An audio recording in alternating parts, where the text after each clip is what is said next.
also Lyon. Whatever we've done in Europe, whatever our other sides have done in Europe, there is still a fear of coming to this country and playing an English side on its own ground. So whichever side overcomes that fear first, I think will go through in this tie. Lyon, of course, beat Lazio, which was a good victory in the last round. Now, Alan, who's the key man, do you think, for Forest in this match tonight? I think Brian Roy, for me, a great player. 2 good feet, great balance, goes past defenders on either side. He scores goals, he makes goals, but more importantly, he gives them something extra in the final third of the pitch. All depends how fit he is. He missed the game Saturday, he has got a knee problem. I think it's imperative he's 100% fit. All right, gentlemen, thank you very much indeed. So the action due to start in a moment or two. So let's now join Trevor Brooking, and first, John Motz. Thanks very much, Des, and good evening. It's some 17 years since I remember watching European Cup football here with Brian Clough, but let's check on the modern Nottingham Forest team, which manager Frank Clark selected fairly late today. In the end, number 4 Colin Cooper and number 10 Brian Roy both passed fitness tests, but Jason Lee did not. So at number 9, the Italian Andy Silenzi starts only his second game for Forest. A third foreigner, Alfinger Haaland, is on the bench. He was standing by to replace Cooper, whose mystery virus, according to Frank Clark, was very much over-dramatised. A traditional 4-4-2 for Forest, and certainly Cooper and Chettle will play an important part, and let's hope they have got over that drubbing at the weekend. Yes, and as for Lyon, well, their goalkeeper, Pascal Olmeta, passed a fitness test just 15 minutes before kick-off, would you believe? Number 3, Marcello, a Brazilian, is Lyon's only foreign player, and the danger man is 21-year-old Florian Maurice at number 9, the top goal scorer. Well, Maurice, as you say, is a scorer at number 9, but probably just behind him, youngster number 10, Julie, is an exciting young player, very influential against Lazio, and I'll be keeping an eye on him in particular. Here's the Hungarian referee, Sandor Pool, who was in charge of the England-Switzerland match last Wednesday, and he's about to start this UEFA Cup third round, first leg. There was some real drama in the Olympique Lyonnais camp before the kick-off. The goalkeeper was given special UEFA dispensation to delay his fitness test until about 7:45. I've never seen that happen before. The Forest officials weren't very happy about it, but the UEFA delegate said it was okay. That's Mark Crossley in goal for Forest.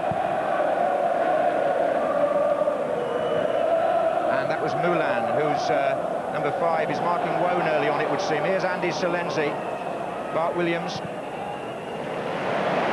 and Des Little on the far side for Forest.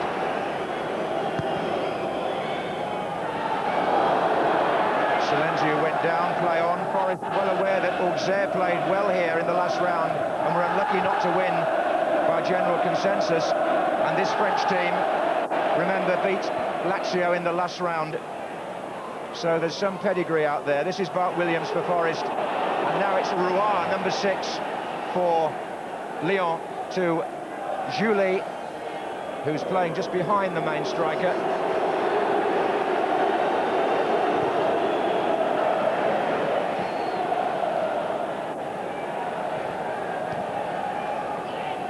Neat control, play to feet. This is the French way. Number 7 here, Sylvain Deplace, very much a playmaker. And he's got Moulin moving up on the right, number 5. Ball was out. Yeah, very patient build-up, and I think that's how we find most opposition from Europe will play the away leg. They like to try and get the counter-attack, and it's very important, I think, for Forest and the home team now to try and get that initiative, but to get the balance, of course, between scoring a vital goal but not conceding anything and giving the opposition that away leg goal.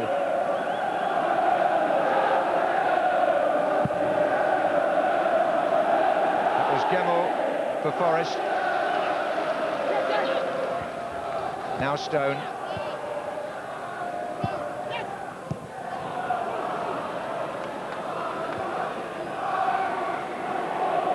The atmosphere really does remind me of those European nights here in the late 70s and early 80s when Nottingham Forest won the Champions Cup 2 years running. And Frank Clark, over the last 2.5 years, has followed very much in the tradition of his former mentor Brian Clough in the style of football that Forest try and play. Here's Roy. And this is Bart Williams to Little. Steve Stone. And now Gemmell. Little. Stone wants it played inside. Roy and Selenzi waiting in the middle. There's Selenzi. This is his big chance, the former Torino striker. It's only the second time he's been in the starting lineup since he joined Forest. I mean, if you look at his height, I mean, he does dominate that penalty area. And also, if you look at the goalkeeper on Meta, who's quite a character, and that's why they wanted him to play. But when he went past me in the tunnel, he was up to my shoulder. He's not very tall, and I would have thought some crosses might question that height. Here's Moulin.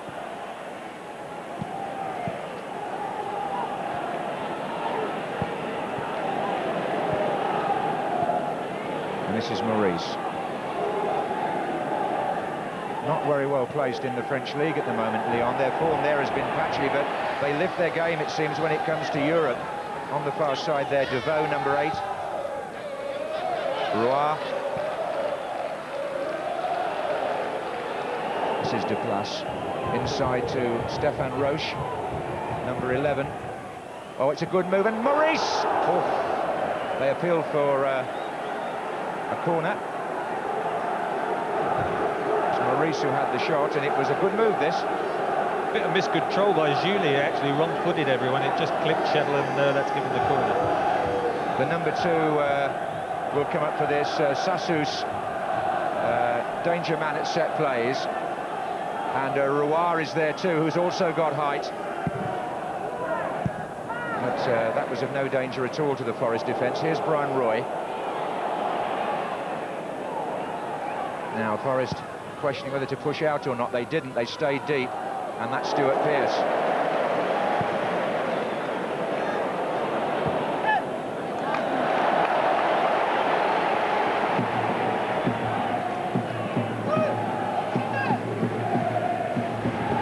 Only twice has a French club knocked an English club out of European competition.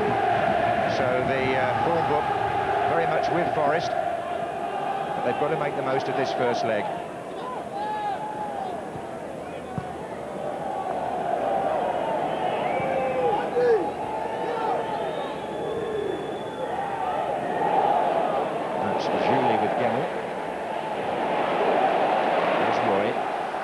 Williams.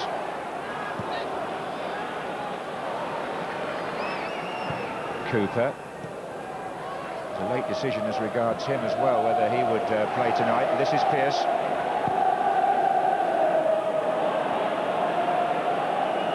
Well, if it's not on short, you've got to have somebody running behind that fullback. Stuart Pearce not too pleased with his options there. I think Brian Roy's an important player, of course, this evening. We want to know how fit he is. He's got knee trouble at the moment. Frank Clark was saying beforehand they're hoping he gets through this evening. If so, then they'll keep him and he'll play against Manchester United at the weekend. But he won't, in fact, play in the second leg because he has got a bit of cartilage trouble that keeps swelling up after each game.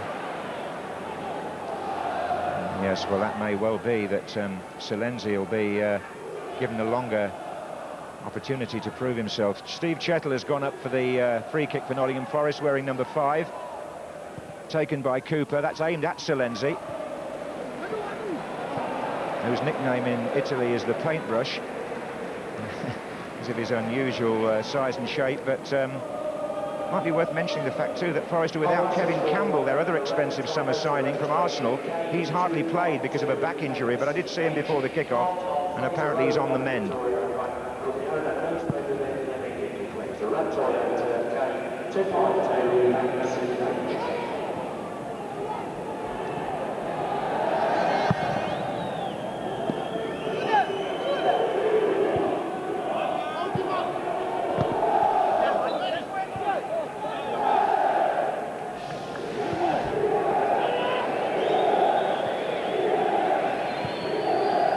Team trained here yesterday evening and pronounced themselves very happy with the surface.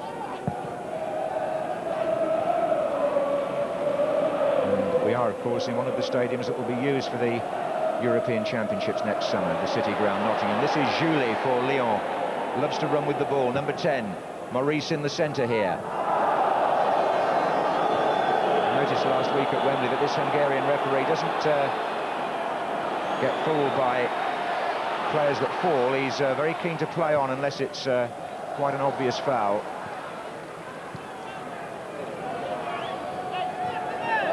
Here's Moulin. Number 4 is Laville. 6 of this team actually came through the youth scheme at Lyon. They're very much a club that produce their own players. Here's Roy.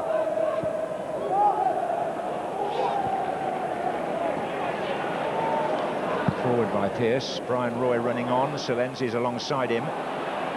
Laville. Moulin.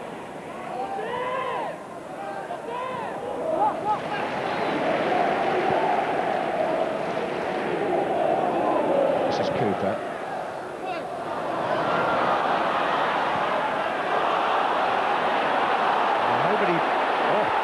I was going to say nobody troubled Olmeta, but Silenzi threatened to for a moment.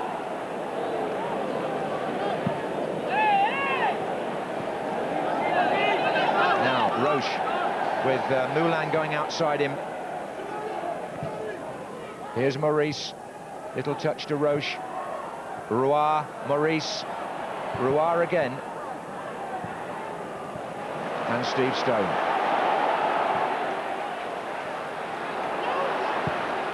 That was Brian Roy.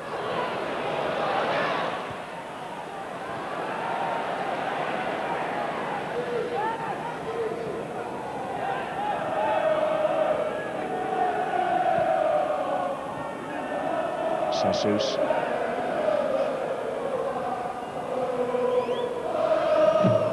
They played really well in the Olympic Stadium in Rome, Lyon, when they beat Lazio 2-0. Helped a little bit by a missed penalty, that's true, but their football was very organised and very neat. Roche to Maurice and back.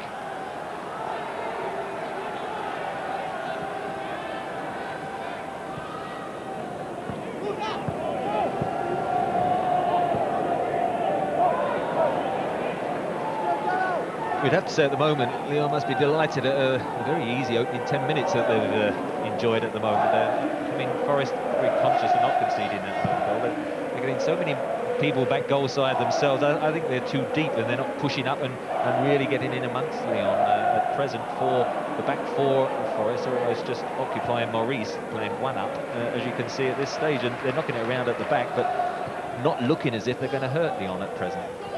The days when we used to frighten overseas teams with our pace and passion in home matches in England have gone, I think. They can all cope now with the mental demands and indeed the physical ones. Bart Williams getting tugged a bit, but he's on his way now. Deplace.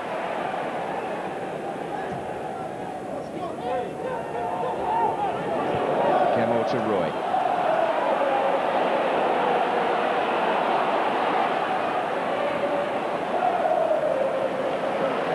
There was a classic situation there where Roy was surrounded by Lyon defenders. It was almost 6 or 7 against 2. Silenzi and Roy, the only 2 Forest players in the attacking half, and it was very slow from midfield to get forward. I think the whole unit's got to push up and try and pressurise the opposition. There was a word too from the referee to Sassus, who's already served 1 European suspension at this early stage. Indeed, there are 5 players in the Forest team and 2 in the Olympic Lyonnais side who are on yellow cards from a previous match. Here's Pearce. In comes Stone. So anybody in that little group who steps out of line tonight is in danger of missing the second leg.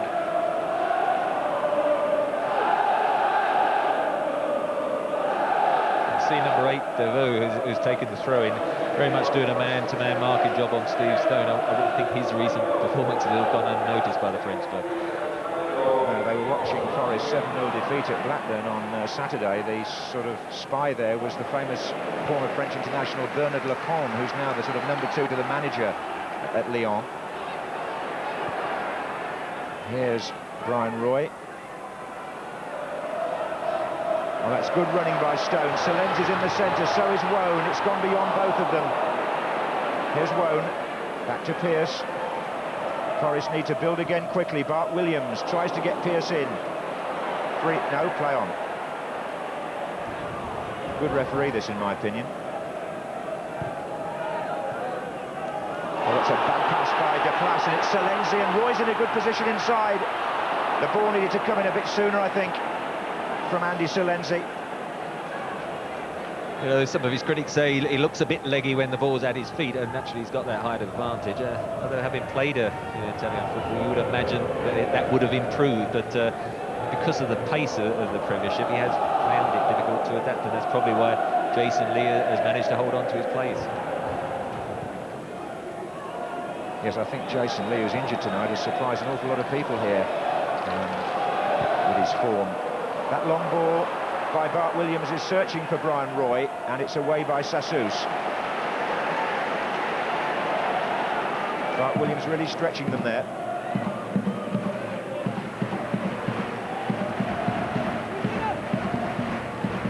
Wone.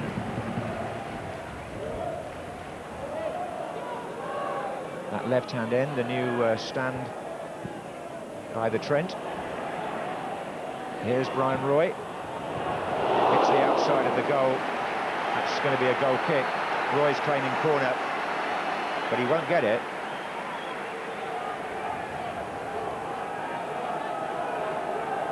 A little bit of close control, and he felt Sassus's boot clipped the ball, and that's why he went into that near post. Sassus, actually the number 2, who's highly rated. He's only got 1 French cap. He's the only French international in the side, which is unusual when you think Lyon finished runners-up in the league last season and not doing so good this year, although they beat Monaco in their last game. But you would have imagined that they would have more internationals. Yes, he is the only full cap. Here's Steve Stone. Roy's in the middle. And the goalkeeper comes all the way and shows no sign of the ankle injury which made him so doubtful. Olmeta, 34 years old, quite a character. In fact, he was falling around a little in training last night, which is how he got the injury.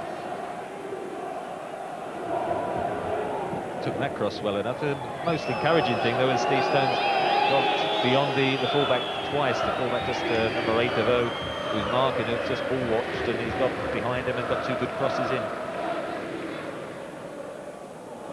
So we've been playing for 15 minutes. No score in this first leg. Steve Stone for Forest. I was going to say there might have been then, but here's Stone again.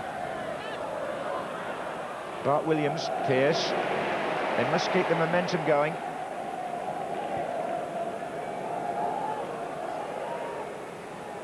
Cooper. That's a good ball to Des Little. 3 waiting in the middle. Here comes Selenzi. And that's going to be a corner. Forest will settle for that. The key to that move was Colin Cooper bringing it out from the back. One of my pet hobby subjects, that central defenders have to commit people, and that set up the pass to Little in the corner. Well, both the central defenders and Pearce have now come up for that corner.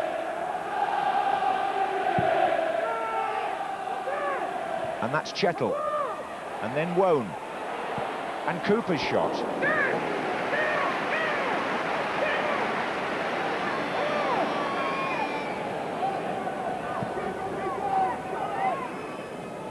Here again, hanging cross, bobbled around. I just wonder whether he might have just touched it on. Ian Wone would have been clear there, but difficult to get the power on the shot on the turn for Cooper. This is Julie. And ball. Julie is only 19, and they've got high hopes of him. A player who could go on to become an international. Only been in the team about a year. In fact, not quite that. It's an offside decision.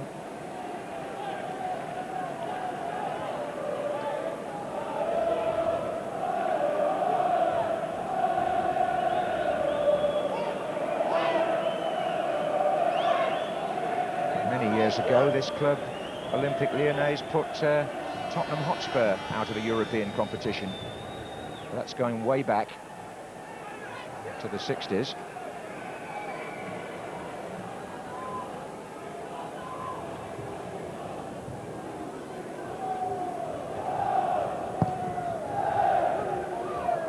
Selenzi to Stone.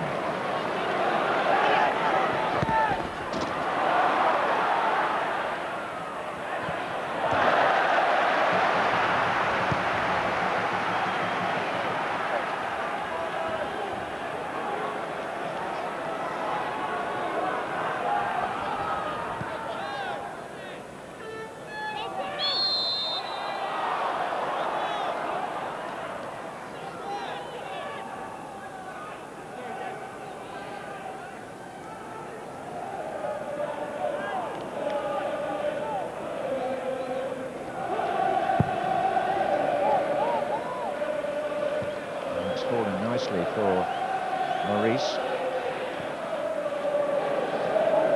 This is Moulin.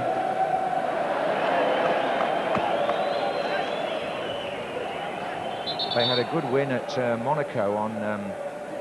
oh, somebody's boots need changing here. It's Brian Roy who's decided on a different type of footwear at this stage. Yeah, he's not actually varying the studs. It was funny because he was detailing to one of the young lads what studs he wanted in. He said he wanted them a bit longer at the back and a certain type of stud in the front. So whether he's not followed his rule or what, I don't know. But after 20 minutes, he's decided the boot wasn't done well enough. This is Moulin. So Forest temporarily were reduced to 10. He's back on now. This is Roy. He's got Deveau going down outside him. Here's Maurice.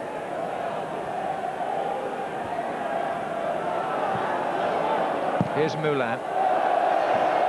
I was about to say that they had a good win at Monaco on Saturday, this team, 2-0. Moulin played in that game, and it was a sweet one in a way, really, because Jean Tigana used to be the coach here.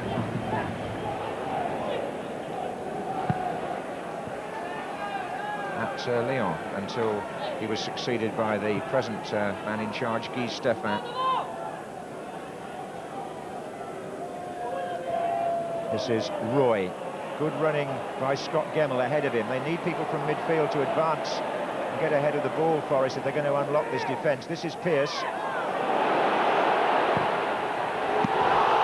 Oh no, met a stone. Didn't quite go for Silenzi. Goalkeeper saving from Pearce.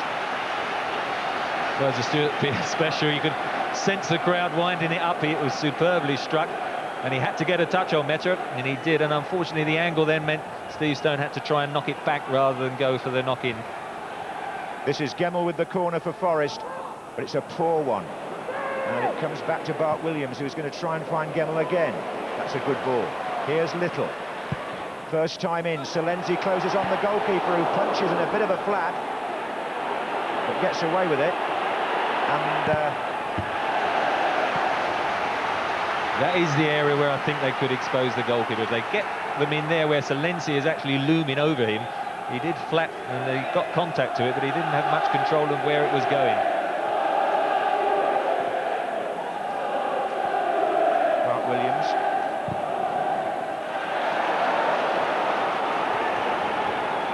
Good cross from Des Little, and as you see, as he goes up, try to get both fists to it, but it could have easily ended up at the feet of Ian Wone. I think if they can get Pearce and Little going down the flanks and getting those crosses in, that would be a key area. That wasn't a very good delivery by Brian Roy, and Forest just giving it away in one or two positions where they should be keeping it, really.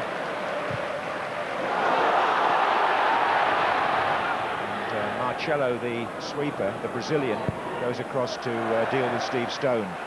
This is Cooper.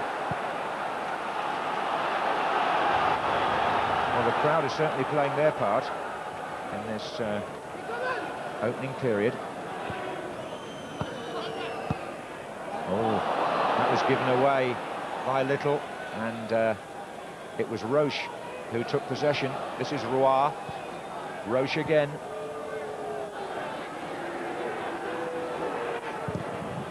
Roy's shot hit Gemmell. This is Moulin. And Deplace who slipped.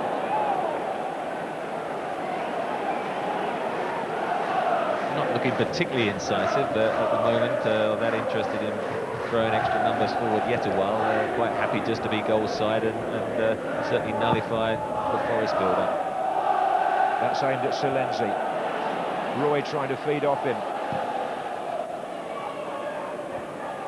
I think they're going to have to be more inventive than that, though, because the long ball to Silenzi is pretty predictable, isn't it? Well, it's predictable, and they've got three defenders there. They've got two man markers, the number 2, Sassus, and the number 4, Laville, and then they have 3, the Brazilian as the sweeper, and he's going to pick up all the loose balls, and that's why I think they've got to go down the flanks. So do I. Here's Roche. This is Bart Williams, and now Gemmell. Silenzi. Pearce in support.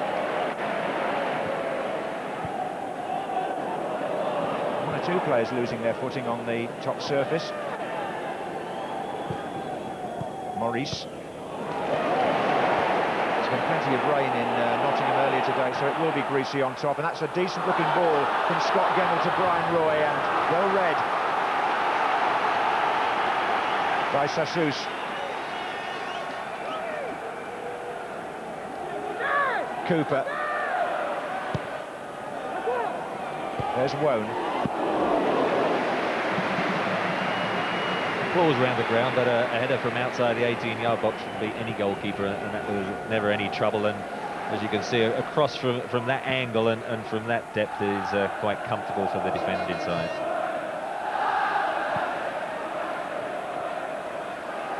Steve Stone's got that number 8 DeVoe sticking shirt tight to him.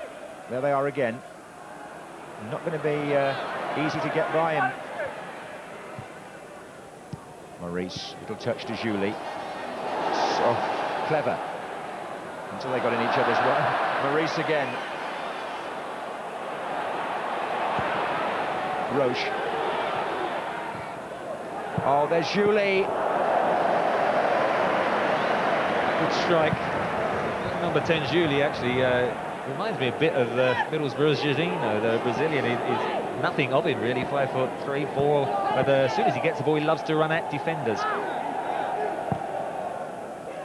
They haven't got much height in attack, have they? Maurice, the number 9, is on the short side, and Deplace, who comes from midfield, the 7, he's small as well, but Roy, the central midfield player, is the tallest man around in their team.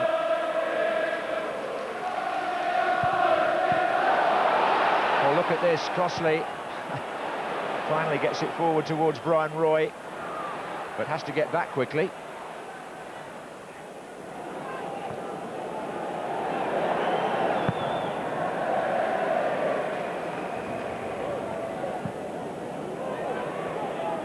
The plan is obviously for Sassus to jump with Silenzi and for the sweeper Marcello to just sit 10 yards back and collect the ball if it runs free.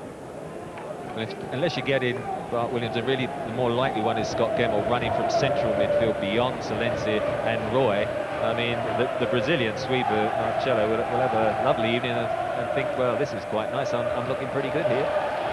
This is Julie for Lyon. Maurice is in the centre, so too is Roche now. Oh, that's good skill. Quite a spectacular fall. And the referee is going to his pocket here, and he has shown the yellow card.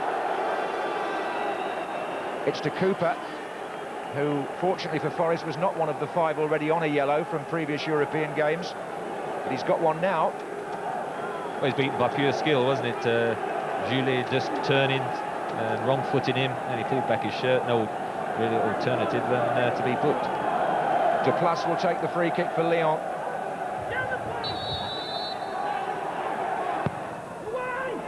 Maurice is there.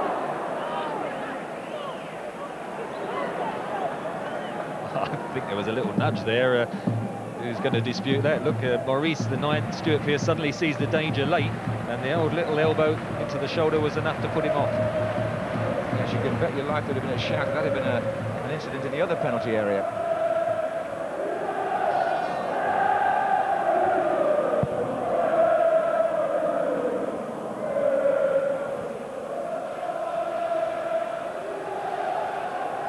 Deplace. Moulin. Roy. Everything along the floor. Roche. Wide of him is Julie on the far side. Here's DeVoe. Deplace. Julie. Still got possession. That's Roy with the shot. It hits Steve Chettle. It's going to come to Moulin.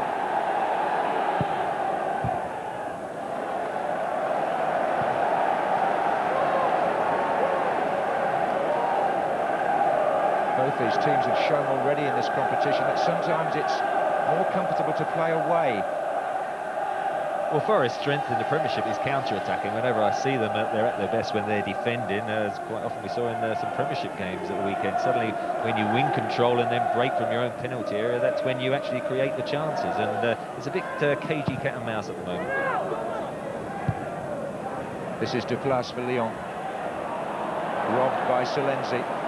Now it's Wone for Forest. Looking up to see where the support is. It's Bart Williams who loses the ball. Roy who wins it back.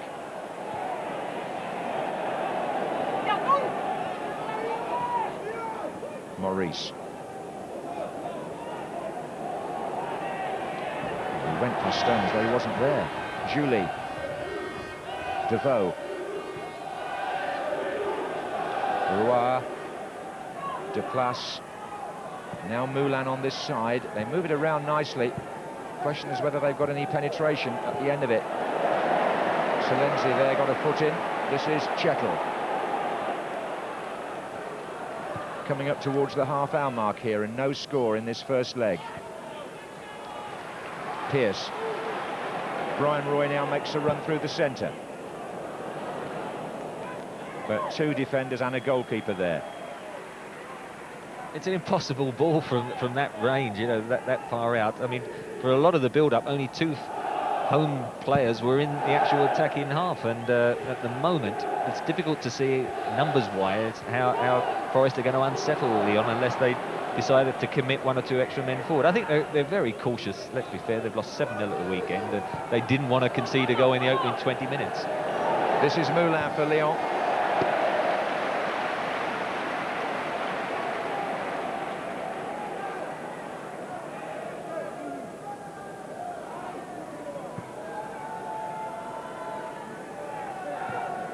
Again, the number 5.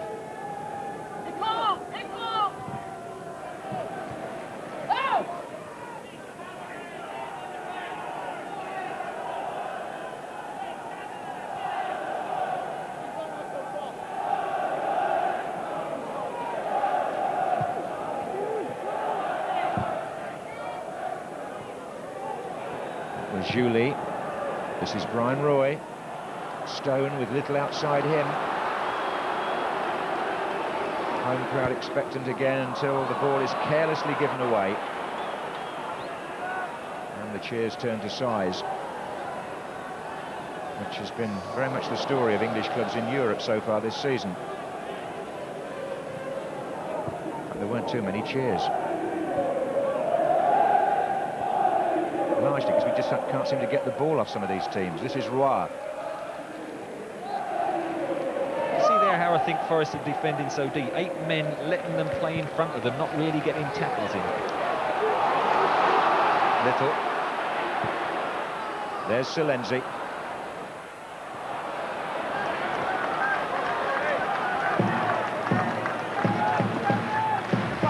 Gemmell.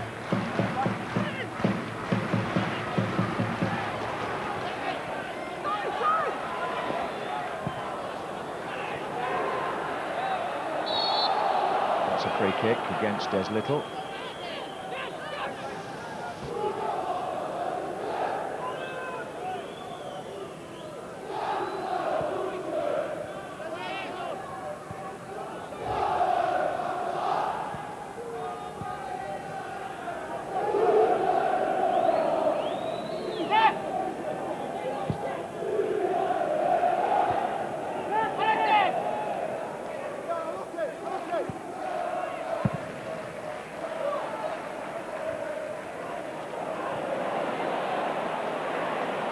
This is Roy to Wone.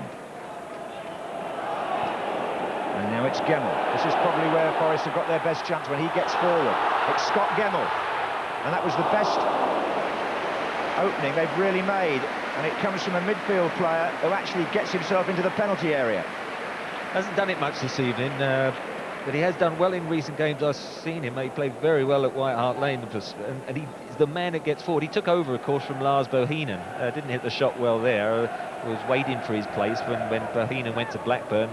He's come in and done exceptionally. But of course, played for Scotland last week and very much in their European Championships sort of squad plans.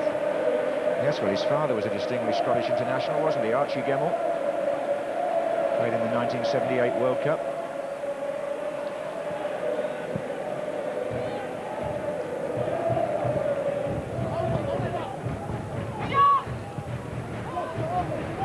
Here's Scott Gemmell again.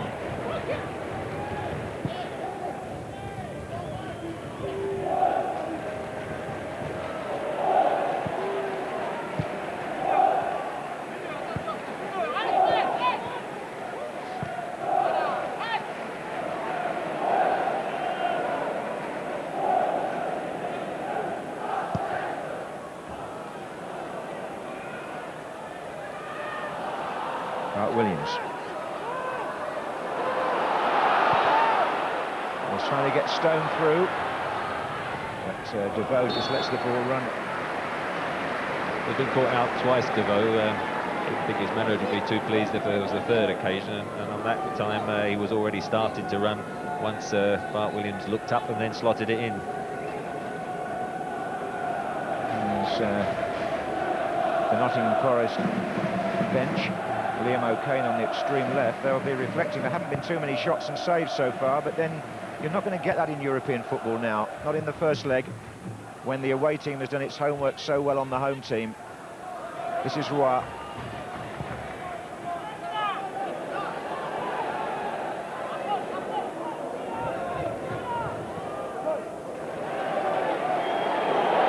Crossley wanting it on his right foot, and back by Sassus.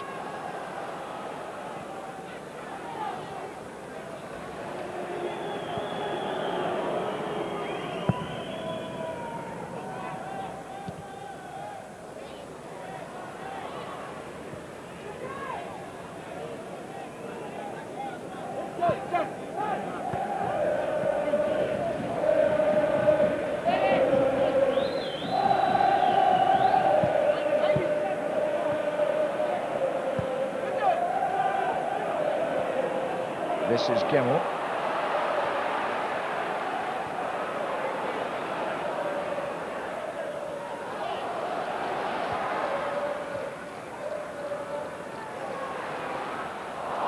Roy.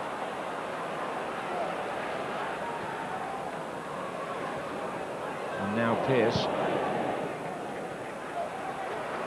To Cooper. Silenzi makes a run, marked by Marcello. Little. Silenzi, it running on to Wone. Mulan gets a foot in. It's come back to Gemmell.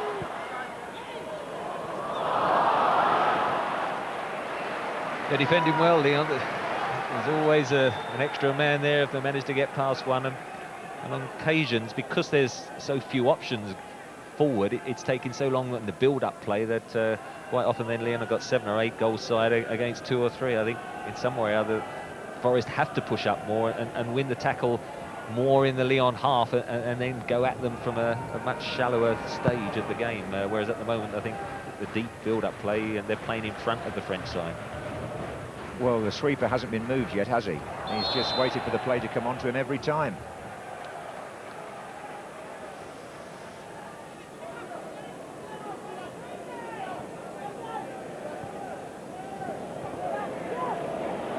Julie to number 11 Roche.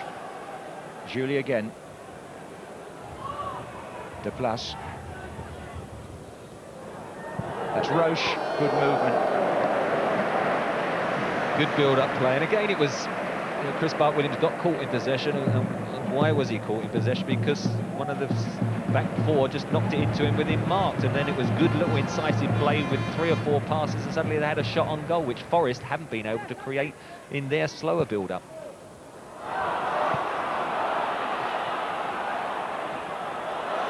Here's Gemmell.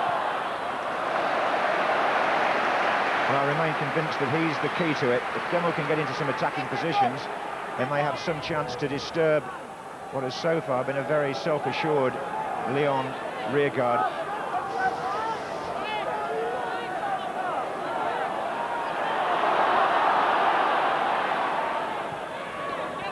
This is Bart Williams, who's less inclined to get into those positions, but it's a different sort of game. But oh, look at Arnetta.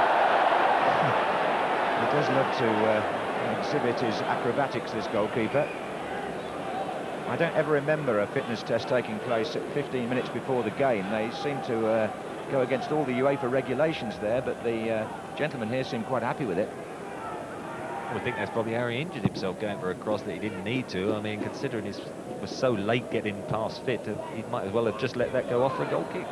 They actually flew another goalkeeper over from France this morning in case they had to promote the number 2, but in the end that didn't become necessary.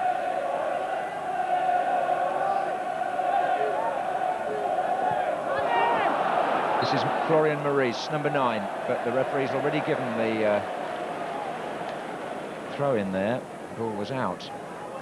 It was a foul throw, didn't put it behind his head, and you know, at the moment though, I suppose we have to remember also game Forest won the away leg 1-0, and then it was only goalless here, so that does seem to be the picture, doesn't it? The Liverpool-Bromley game, Bromley got 0-0 at home, and we thought Liverpool were going to get through, and then they got the away goal, so we can't read too much into who's at home or who's away, the way the European games have gone so far this season. No, it's all changed over the last few years. That this is Julie. There was a time when it was all about getting a home lead and then hanging on away, but now you can often find yourself in better scoring positions when you're the away team.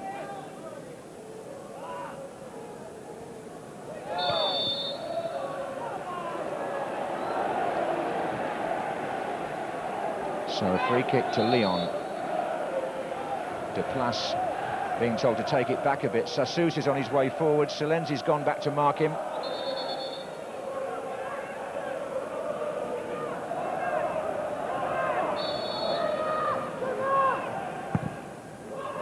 Roche is there. Oof, just a touch.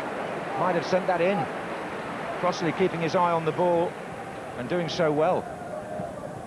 Good free kick by Deplace. Look behind the defence there. Just needs the faintest of touches. It got it from Pearce, but fortunately not too bad a deflection to make it difficult for Crossley. Who this time does use his more assured left foot to get the ball upfield. And it's all a game of bits and pieces at the moment, and that'll suit Lyon. They've just broken up Forest rhythm where they can, kept the crowd quiet, and got within 5 minutes of half-time with the score still 0-0. And this is Stéphane Roche. Sliding it forward to Maurice, touches it back to Deplace. Maurice again. That's a nice build-up. Again, just their final shot, although they're on target, they're far enough out and not well enough hit to actually trouble Crossley. Roy, it's good running from the back. Maurice. It was Deveau who brought the ball out. Maurice who was fouled.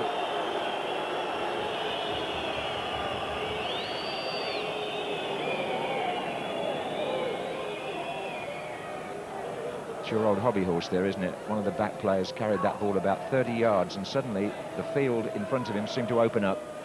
Well, you have to commit to the opposition if they're sort of getting so many people goal side. There's no point in having a back four knocking it into their strength. You've got to bring it until somebody comes to you. This is Roy with the free kick into the wall. Silenzi dug that one out well, the Italian. He's found Gemmell. Now this is Stone. It's too slow. You know, they had an extra man there. They've got to run at the opposition. They just knocked a couple of balls square, and suddenly 6 men are back. Scott Gemmell should have carried it then and gone at the defence.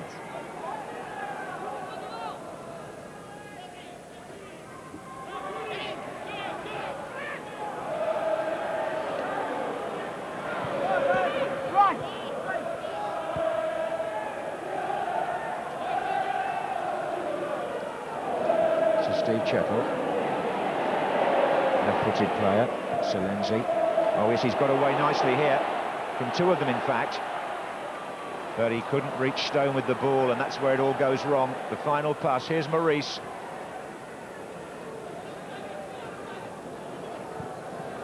The referee getting involved there, and that was in Forest's favour. It's Bart Williams to Pearce.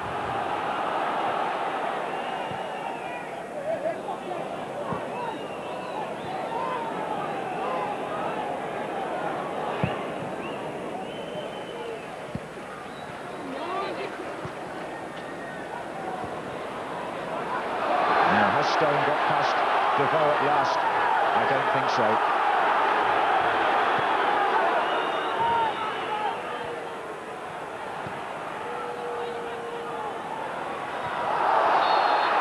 But he has got the free kick. And that's been taken quickly by Little. Roy, too long. Final ball's been poor, hasn't it? Even Ryan Roy coming on to his more favoured left, finding himself on the right-hand side, but certainly Silencio and Wone very close together, nobody coming in the back, and it's very lopsided. And you know, when you think of Meta having a late fitness test 15 minutes before kickoff, and he's only had one actual shot on target. That was that Stuart Pearce long-range one, as far as I can remember. Well, neither goalkeeper's been extended to any great degree, has he, in this first half?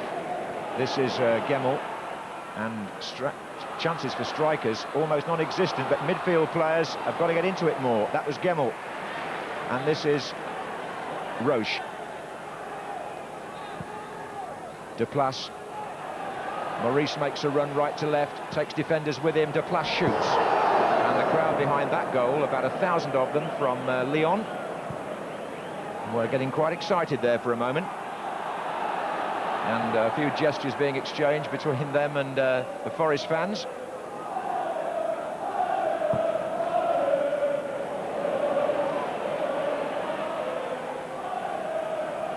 It's again that long ball, isn't it?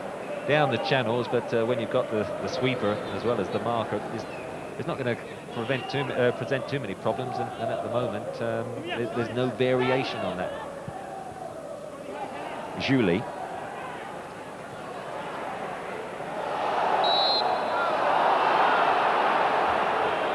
That's a foul given against Scott Gemmell. One of those who has to be a bit careful because of a previous booking. So a free kick to Lyon. Sassus there again, number 2. This is Devoe.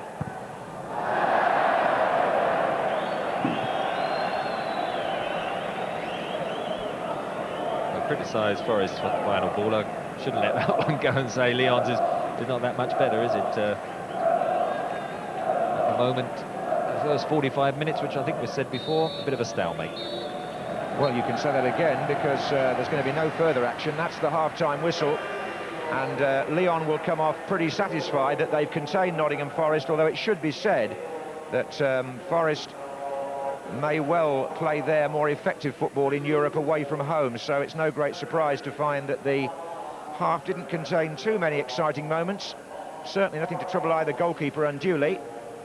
And we reach the halfway stage at the City Ground in this UEFA Cup third round first leg tie with a score of Nottingham Forest 0, Lyon 0.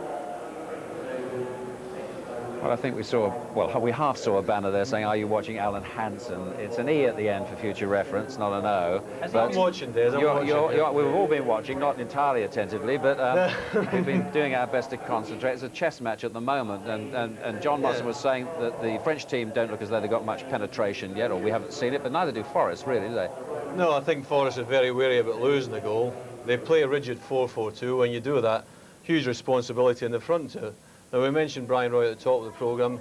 He's had 1 or 2 nice touches, but he doesn't look 100% fit to me. Silencio, the Italian, has been in and out.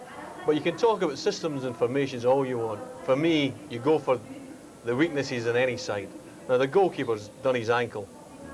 He's passed the fitness test sort of 15-20 minutes before the start of the game. They've hit one cross and run about his head, and he's flapped it. I think they've got to hit more crosses in. We'll see that evidence in a minute. Jim, what was your impression of that first half? Well, the disadvantage really, I think, of two-leg European football, when everybody is so cagey, they forget that football is meant to be entertaining. That's the way they do it, Jim. Yeah, I know, and it's pretty painful at times to watch, but expecting Forest to have more punch at home, I mean, Alan's point of Roy not being 100%, and Silenzi being, I don't think he muddled himself on Nat Lofthouse's game, quite honestly. And so, you know, what's the point of crossing? Everybody remember Nat Lofthouse. I mean, he's done lots of good defensive work and has got himself, you know, liked by the crowd in a way for things he's been doing in his own half of the field.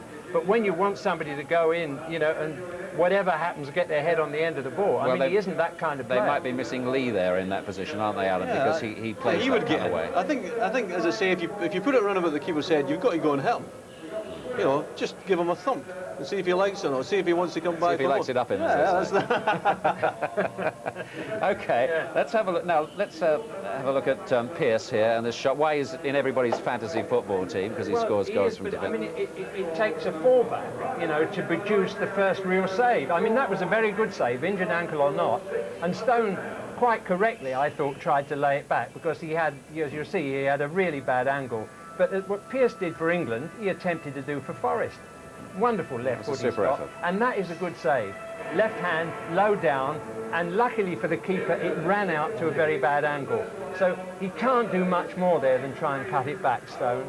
And it came to nothing, as everything else has come to nothing this evening. Well, the goalkeeper can clearly stop shots, Alan, but your point is that they're not testing him in the air. That's right, yeah. If he's got a bad ankle, he'll be scared to jump for it. If you go in, as I say, just give him a thump, you know, he won't come back for any more.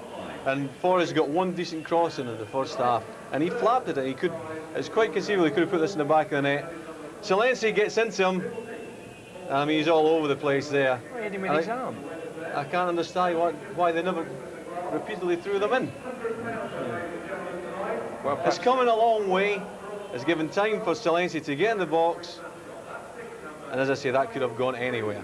Well, perhaps they feel those sort of crosses is not the ploy with Silenci up front instead of Lee. What height is he? He's 6 feet plus. He's a big lad. He's a big lad. Just throw them in. I think they've got to vary their tactics a bit more. He's got to have the intention to get his head on the end of the ball, and I mean, he was turning his back on that and doing that with his arm. I mean, they haven't got any power up front really, and it's got to be the midfield players. He's played for Italy. He played once, and their judgment was very right after that occasion, I think, on what we've seen of him tonight. There are 400 players injured that weekend. That's a bit cruel. Let's have a look at Gemmel's effort now. Yeah, and again, this was the best move here. It showed that they're not invincible, this side. He decided to go it alone. Nice little touch inside. Said, why, there's space there in front of me. Why not threaten their goal? And in the end, it was Roy who was to the right of him. He doesn't quite catch it as he wants. And Roy, who managed to find space on the right there.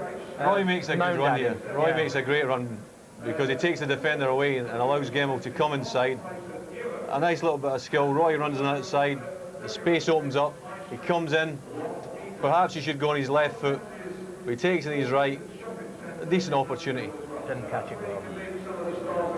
Well, you know, I mean, Forest could draw 0-0 here, and they're quite capable of getting a 1-0 victory away, which is precisely what they did against the French team in the last round. Forest like hitting the break. They like soaking up the pressure and hitting the break. They really can't do that here. Because of their own supporters on the ground, they've got to go and give it a bit of a go. That's right. It's not a lot of fun for the viewers if there are no goals, but we'll see what happens in the second half. Now, let's give you the Premiership scores from tonight, and here they are. Arsenal 1.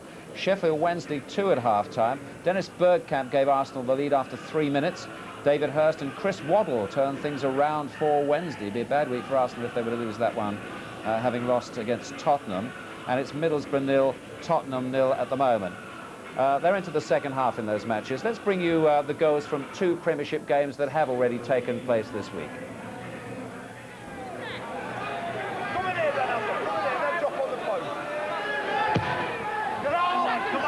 It's towards Dikio. Away by Telfer. Barker, yes! Simon Barker with a sweet volley gives Queen's Park Rangers the lead. Coventry didn't really clear their lines. Telfer's header was a bit straight and a bit short.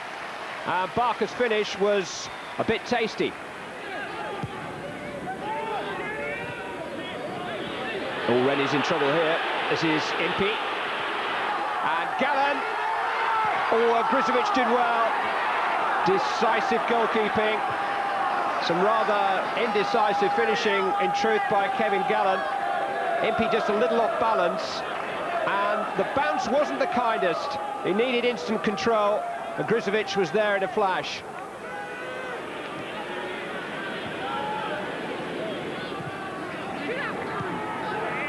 Richardson again. That's a good ball, quite literally inch perfect for Solarco. Dublin's in the middle. Dion Dublin 1-1. It has been on the cards. Coventry level with 15 minutes to go. And what a fine goal. Kevin Richardson's pass right on the button, and John Solarco's had a lively match, providing the kind of cross that Dion Dublin dreams about.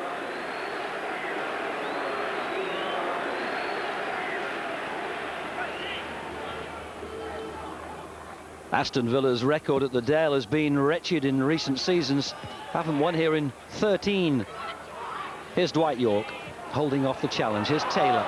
Oh, Johnson's waiting to slip the leash. He's inside the defence. Besant off his line.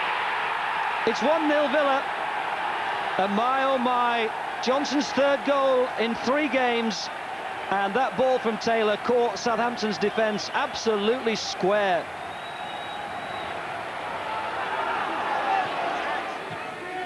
Southampton still battling gamely to try and get something in this game. Aimed at the back post where Shipley waits. Good header. Oh, Bosnich off the line. And Southampton have appealed that the ball had crossed the goal line, but it's not given. Shipley up really well at the back post and directs the header down past Ekiog. Now, did he claw it out before the line or after? It certainly looks like it's over. Now, let's just remind you of the next programme in our series on the history of European football, in which Nottingham Forest are well represented.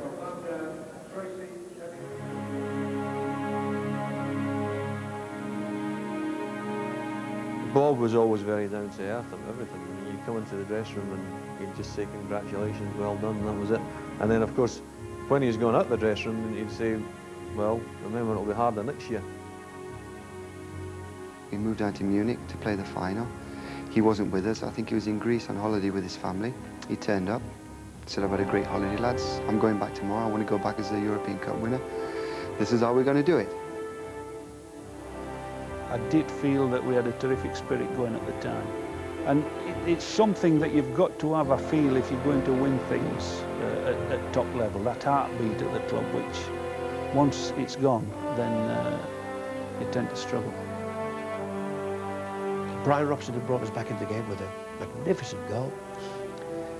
And if you'd had £1 and it was the only £1 you had in your pocket for the rest of your life, and you had to spend it on the team to win you another £1, at that moment you would have put that £1 on England, because we were the better side at that stage.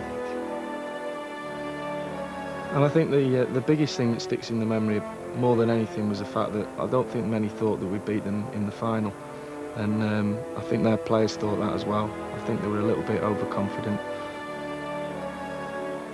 I think if I've any regrets at all, it's the fact that having had 3.5 years or more in that job, that once we haven't qualified, it's as if I never had that 3.5 years. In other words, any experience that I may have picked up is never called upon. It's like 3.5 years of saying, well, what did I do it for? And that programme you can see on Friday, as you see, it's called Football Thing and Thing. And that's at 7:15 on BBC Two. Now, 2 weeks on Sunday, it's Sports Review of the Year, when your votes will decide the sports personality of the year. And here are some of the leading candidates.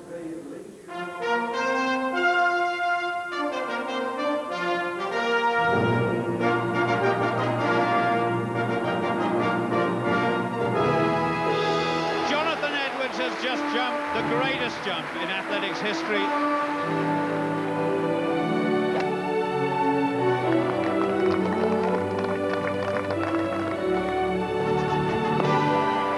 A very important and warmly applauded innings at a crucial stage of this series.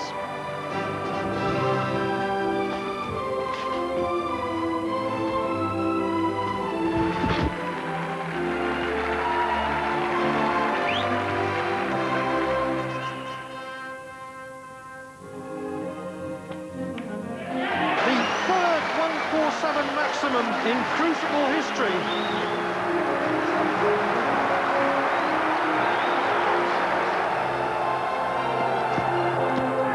He's done it! Dominic Cork has a hat-trick.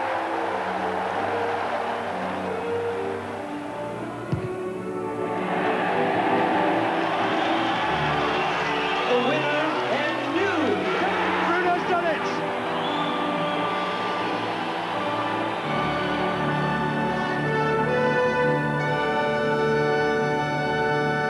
know that programme's a fortnight on Sunday. I hope you'll be with us for that. If you wish to vote, we'd love you to, for the personality of the year. That's how you do it. Send a postcard in, put your choice, just one name on it, please. Just one name as far as your choice is concerned, but your name as well, and your address, and that's the address to which you send it. We'd be pleased to receive your votes as usual. Now, here at the City Ground, if you've just tuned in, it's Nottingham Forest 0, Lyon of France 0 at the moment. Here's a man who might have been able to score had he been fit enough, Kevin Campbell, who was Forest signed from Arsenal. Kevin, what do you think Frank Clark and the Forest coaches will be saying to the players in the dressing room? I think the gaffer will be saying, you know, we got up the tempo a bit more and keep them in their half and get the crosses in, really. I think during that first half at times it looked like Forest just need to up it a couple of gears. Yeah, I think, you know, being the first leg is, you know, a bit more cagey than, say, if it was the second leg. But as I say, I think the gaffer's going to really have a go at them and tell them to go looking for the advantage and take a win. Given the situation, putting some more crosses in and putting some pressure on the French side could pay some dividends. Yeah, it can pay some dividends. I think the goalkeeper's maybe a bit erratic sometimes and he hasn't really been tested, so I think we've got to test him in the second half. Thanks for talking to us. You're back soon? Yeah, very much soon. I've got a game on Friday and hopefully I'll be back in the next week or so. Thanks for talking to us. Thank you. Kevin talking to Ray Stubbs there, of course. Now, FA Cup replays are on tonight. Here are the latest scores. Well, Ashford-Bognor is a late kick-off power failure there. Brighton 2, Canvey Island 0. Brighton appointed Jimmy Case as their new manager before the game. Good luck, Jimmy. Bristol City 0, Bournemouth 1. Enfield 1, Newport Isle of Wight 1. Gillingham 1, Wickham 0. Sutton 1, Kidderminster 1. Wigan 3, Runcorn 2. Woking 1, Barnet 1. And Wrexham 0, Hull 0. These are latest scores. Remember, they're into the second half. And let me just tell you that Arsenal have equalised against Sheffield Wednesday. It's 2-2 at the moment. We're getting straight back to the action with John Motson. Yes, and perhaps we'll get a goal or two here in the second half. It's interesting hearing the lads there talking about their analysis of the first half, Trevor. It's come to something if our best chance of seeing a goal from an English team is thumping a goalkeeper who's got a bad ankle. I'm hoping we could sort of find Forest doing it rather more artistically than that. Oh, you mean the up and at them? Yeah, it's not the obvious coaching term. I think the main emphasis was you've got to pressurise them and make Lyon feel as if you know, they're hurried into making mistakes. At present, it's all too cushy and too comfortable for them.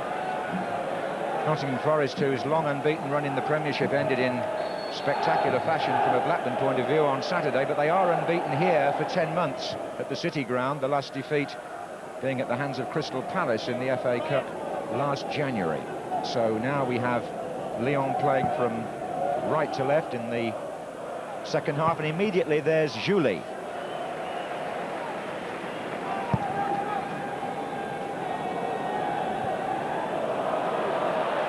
This is Salenzi.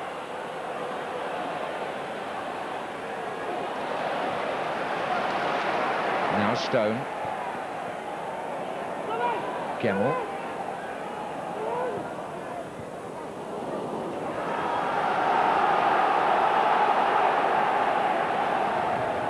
Now Steve Stone has gone down injured, and there's quite a family connection here tonight because Steve Stone's grandfather is watching this match in Lyon, where he lives. Here's Gemmell. So presumably he'll need plenty of tickets for the second leg, Steve Stone. He's got family living there. I think he just got a bang on the ankle there, the England man. That's cleared by Marcello for Lyon.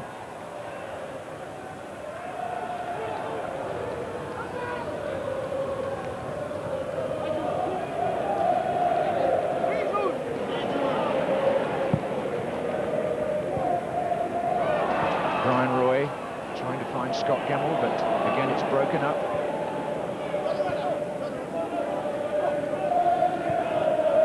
Julie to Roy. And this is Marcello. He made a present of that to Salenzi and he gave it straight back.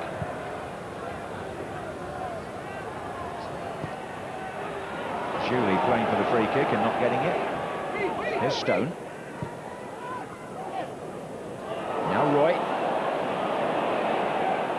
And Sassus goes, well, I was going to to say he goes past 2 of them. In fact, he went past 4 of them before he lost the ball.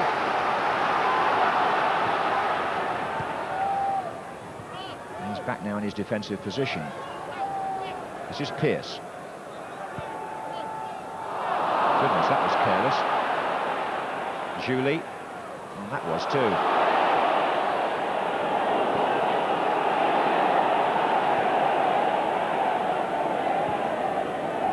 Good ball by Roche to Deveau. Here's Roche again.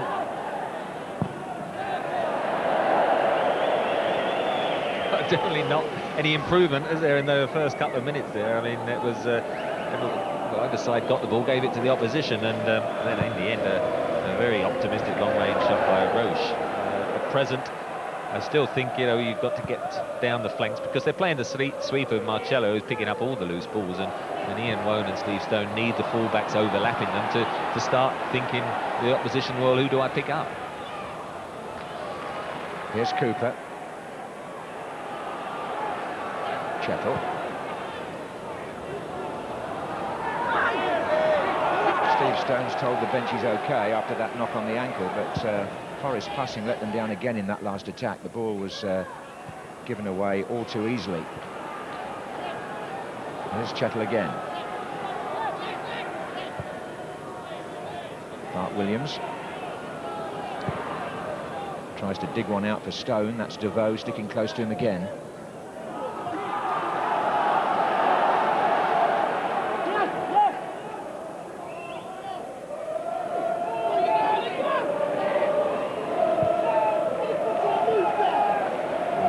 Starts with Chettle.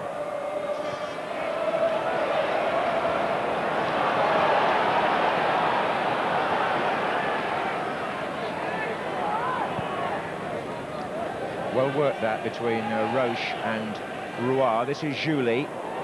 Roche is to his left. Maurice further over for Lyon. Julie again.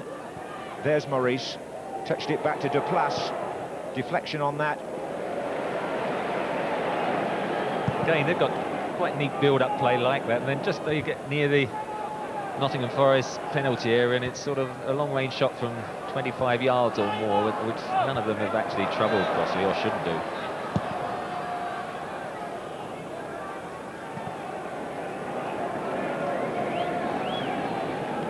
This is it. I mean, he's standing, got no real run-up, and he's bouncing, and quite honestly, Crossley had time to have a cup of tea before it arrived.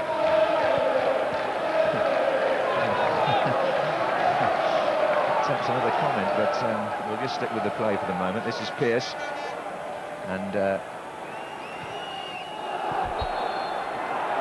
it's going to be a goal kick. I mentioned that this is a ground that'll be used for the 1996 European Championships. The ground where Forest will play the second leg, the stadium in Lyon, has been earmarked as a venue for the 1998 World Cup in France. So the stadiums are getting better, even if the football isn't. That's Gemmell. And now Des Little.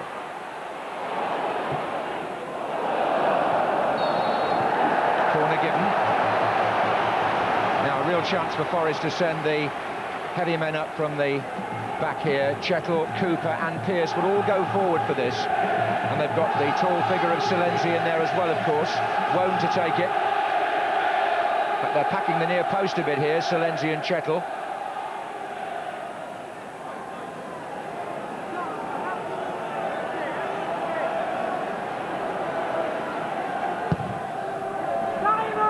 Pearce coming in, the goalkeeper, as Alan Hansen made the point, doesn't look comfortable when he's jumping for crosses. Obviously aware of the ankle, and that's forced another corner. There's no one challenged the goalkeeper there, and he still elected to punch instead of catch it, so it's just got to be put under some sort of pressure. Well, let's see if they can do it this time. Coming in from the left-hand side this time. Oh, and Silenzi has made contact with a defender after a scuffle on the near post, and the referee has spotted it. In my opinion, that was some retaliation off the ball by Silenzi. He raised his arm, and you just can't afford to do that. Not when the referee's as good as this one. Started off with the pushing by the number 4, Laville, but if you watch the two of them here, just look at Silenzi, number 9. Look at that. There's the corner, and Solenzi's up with the goalkeeper. I think he was a bit lucky there, the Forest player. This is Wone. Offside. Offside. The keeper will be pleased about that. He's probably telling his defenders, I heard the offside whistle, that's why I missed it on the punch. But I'm sure all of us watching would know that he was definitely going to try and make a connection. He didn't do, and all right, it was offside. It just emphasises the point that they've got to get some quality crosses in, and if they do, then I think that's the best way of Forest getting a breakthrough in this match. Crowd here trying to lift them.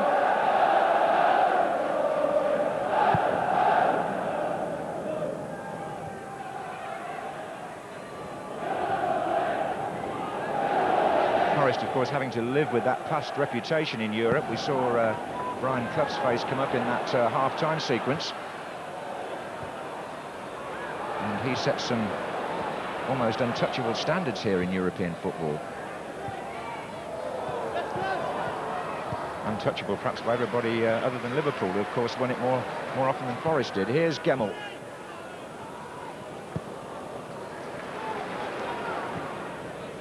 Chettle.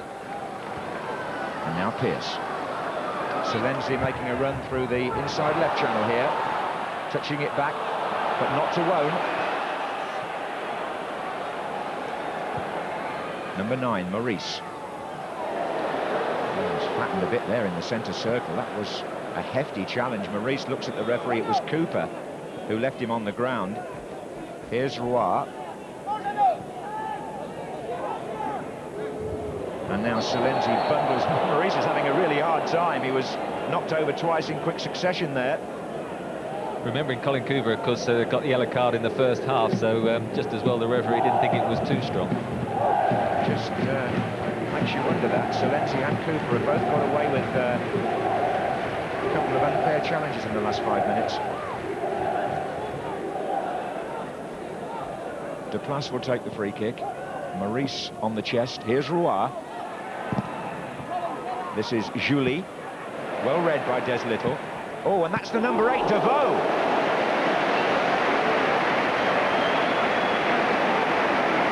Well, just as well Crossley happened to be that side because of the little bit of work Julie here. He's just lost possession, so it happens that Crossley's near that post, and just as well because it was a great strike, and so he's able to get across to make the save. Good effort by Devoe, and a corner to Lyon to be taken by Duplass. They've got Sassous forward again. This is Roy with the volley.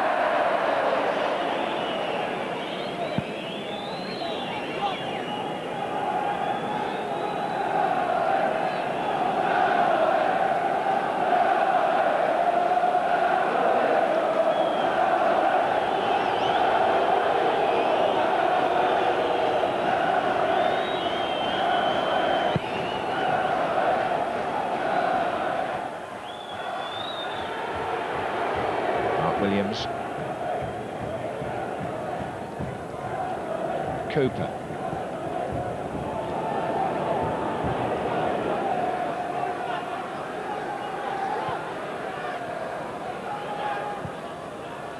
And Bart Williams has found Gemmell.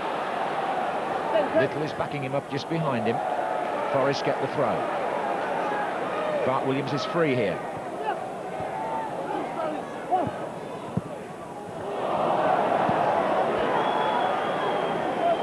Defended well. Rua, the Lenky number 6, stayed with Gemmell all the way through. They've definitely watched him make those penetrating runs, and I don't think he's made enough of them this evening. They are very well organised defensively, do get people goal side, and you can see how that perhaps frustrated Lazio, caught them on the break and got that 2-0 victory. Yes, having beaten them also in France in the first match 2-1. It was a convincing performance that in the second round. Crossley's come a long way out to thump the ball forward with his left foot. Going for route 1, as they say, which obviously meant Solenzi.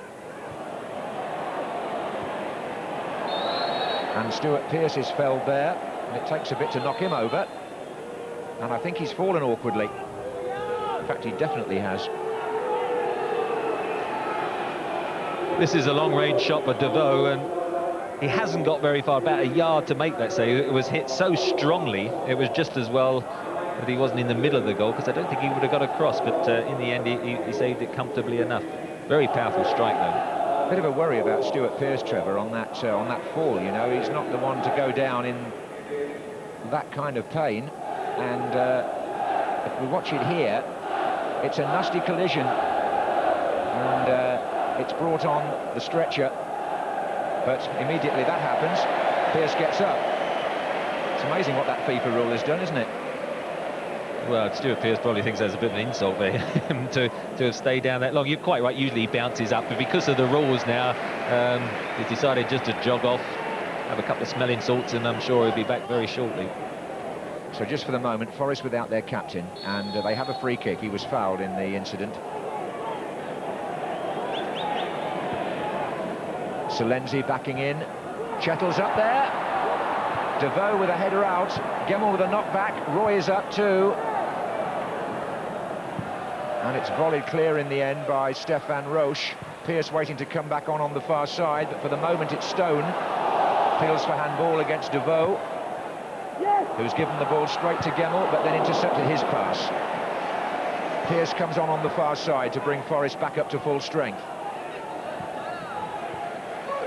Maurice to Julie. Deplace rolls it out to Maurice again. Up against Little here.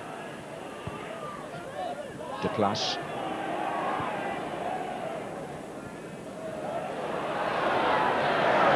Stuart Pearce soon back in the thick of it, but the ball given away again by Forest. Roy for Lyon, and the collision was with Bart Williams. Play on again from the referee.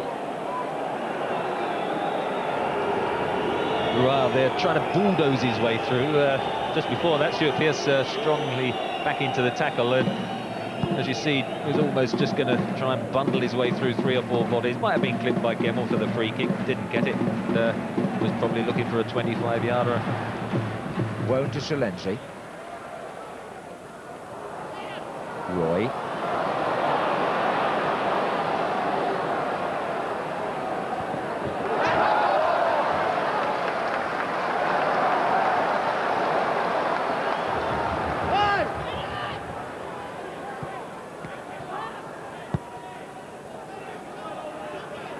This is Cooper.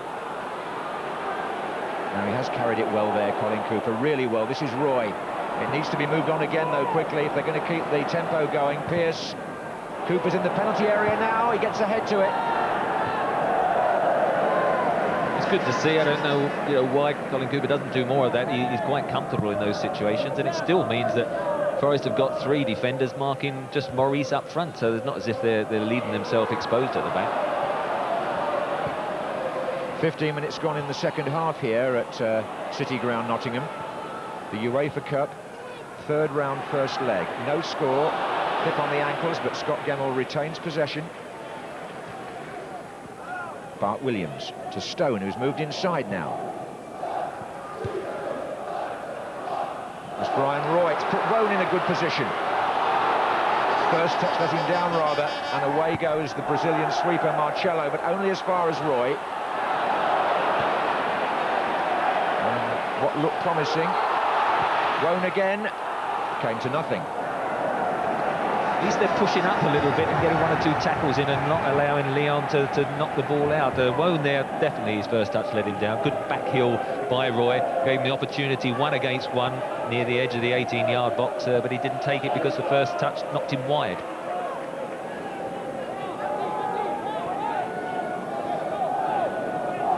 Laville with the ball forward for Lyon. Now a foul by Maurice on Cooper. Forest get on with it quickly. It's Gemmell, and that's a foul by Julie, and they take the free kick quickly again. But once more the French team get behind the ball. That was what the report said, that Alan Hill, Frank Clark's assistant, wrote out so diligently, that they do defend with everybody back. This is Roy. He's got no one running beyond him, so he's just got to keep bringing it back because he's got no alternatives. Yes, it's all a bit predictable, isn't it? But that's a nice turn by Bart Williams. He's given it away there. You almost felt he could have carried that a bit further, didn't you? I mean, he just seemed to want to pass it at the first opportunity. I mean, I think we're trying to encourage more good passing within the Premiership. I think in the next step up, he's running with the ball. There was 20, 30 yards of space for Bart Williams to go, and there was no need to release the ball as he did. Here's Roy for Lyon. He's had a comfortable match in midfield. He spread that nicely. Moulin was the player making the run. Maurice, oh no, it's Chettle who heads out for a corner. Well, you have to remind yourself it was rather like this when Liverpool played Bromby. I know that was the second leg, but what Forest do have to do is just keep their wits about them at corners, because Sassus will come up and Roy. There's a man on the post here. Gemmell.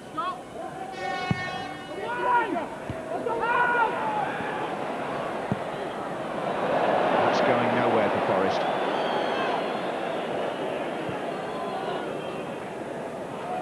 Oh, Devoe got past Stone. He's found Julie. Little chip in. Roche is in there. Maurice is in there, number 9. But he didn't get the layoff right, but it's come to Roy. Trying to pick his way through. This is a dangerous phase of play. Deplace. In the end, Wone gets a tackle in. Funnily enough, this might help Forest if they can lure the Lyon team forward and then attack them on the break. They might get the space they've been looking for all night. Not with a cultured forward ball like that. That was the old-fashioned up and under. And I think Lyon just growing a little bit of confidence themselves, thinking, well, perhaps we could get the away goal ourselves. That is the golden nugget now in European football, isn't it? The priceless away goal. It seems to me to come into effect more and more.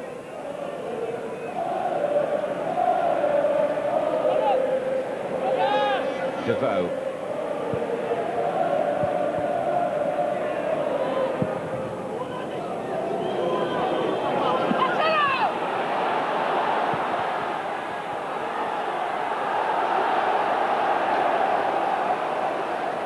I presume that's a goal kick.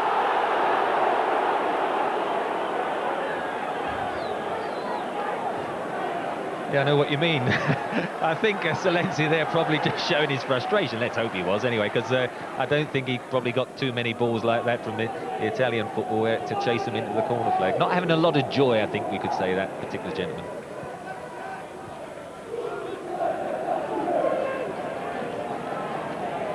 Roche for Lyon, looking for Julie.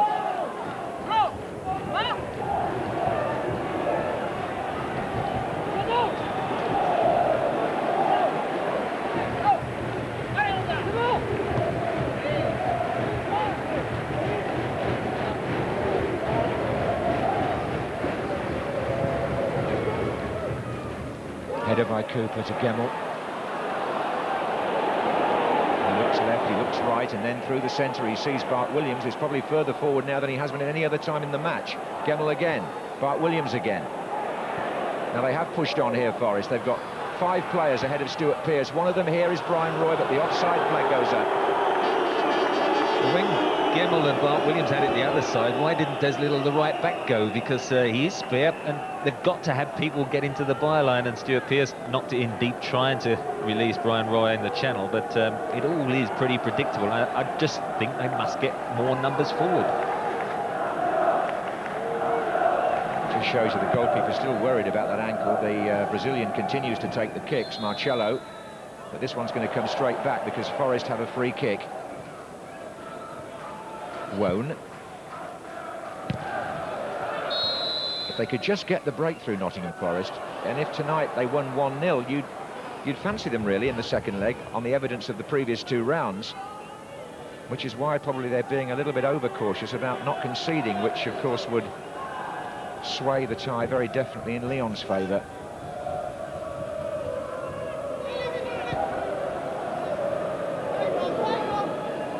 Certainly the Forest fans will be hoping to see some sort of reward for the night's attendance. Silenzi's got 2 men to beat here, but he's kept the ball, or has he? Yes, he has, for the moment anyway. Now Gemmell. Into Roy. Play on. Maurice. Deplace with two men to his right. One of them here is Roche.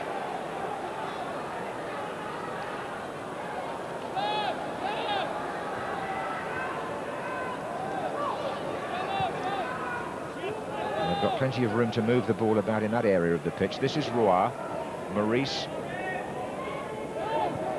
Deveau,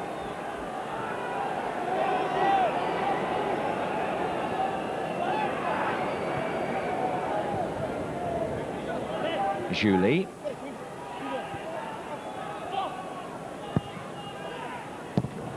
Oh, it's a mistake in the defence. Chettle and Bart Williams getting mixed up. It nearly ran on to Maurice. As it is, it's Rowan who gets back to make a tackle. Here he is again.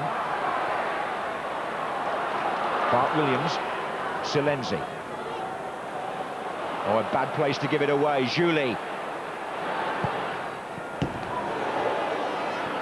Wasn't that far away, Julie. Poor old Silenzi's still on his knees there. I mean, it was knocked up to him. He was by himself, the crowd getting a bit frustrated with him. But he hasn't got the individual ability to hold it up or beat anyone, so he has to have people join in. He can't afford to lose possession there and allow little Julie a sight on goal. Hit it low, and that wasn't that far away. Crossley had the post covered, but just looking down the list of substitutes, there isn't really an obvious attacker for Frank Clark to bring on to change this. He has got young McGregor, who's a wide man essentially, or can play through the middle, but he's quite inexperienced. And so is the other forward sub, Steve Howe. Campbell injured, as we said. Lee injured. Collymore gone. But I do believe that McGregor will be the man in a moment or two. Well, I think if you were Frank Clark sitting there, you think to yourself, well, where is my team going to score? And unless he changes something, and if McGregor can get wide and get to the byline, all well and good. But there needed to be a change. It was just going nowhere at this moment.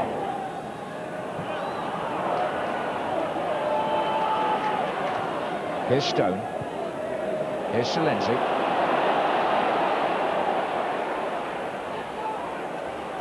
Gemmell. Now, Pearce has made a break on the far side. He's got Wone there too. Here he is. Roy. Still in.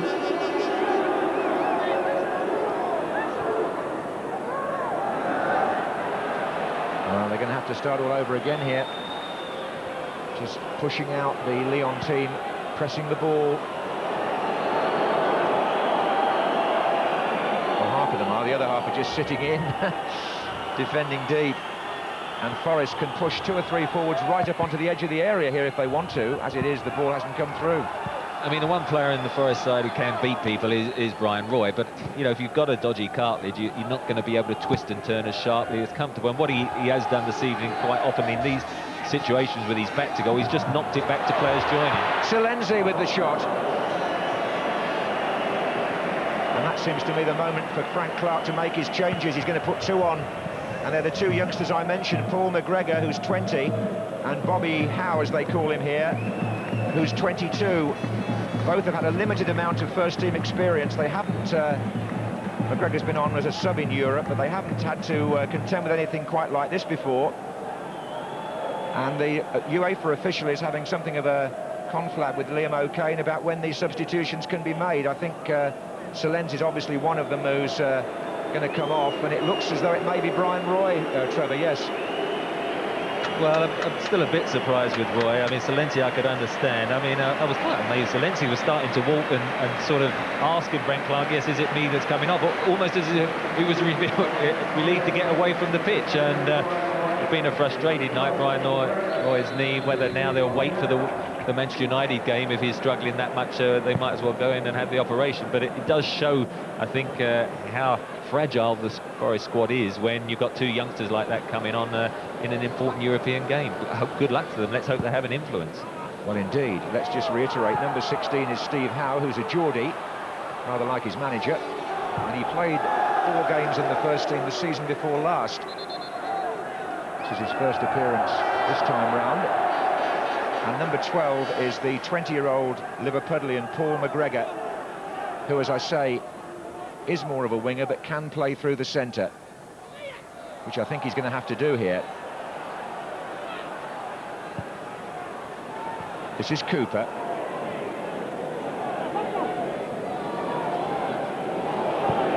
Now Stone.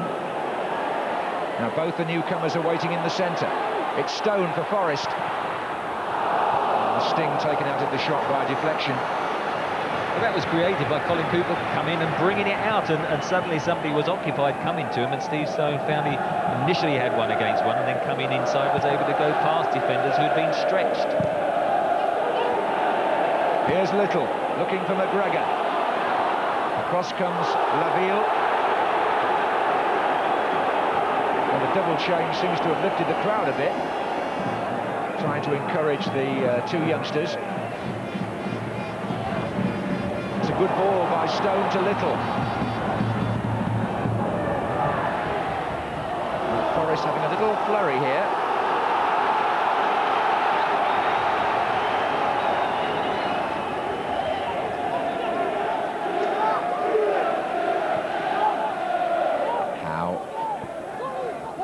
Little.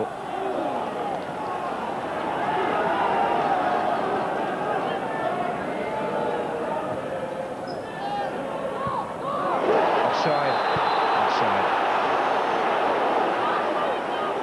Unlucky. At least there was a bit of movement on both occasions there. There's Little, the fullback, pushing further forward. There he is, just off, and the back line moved up. Look at the hand.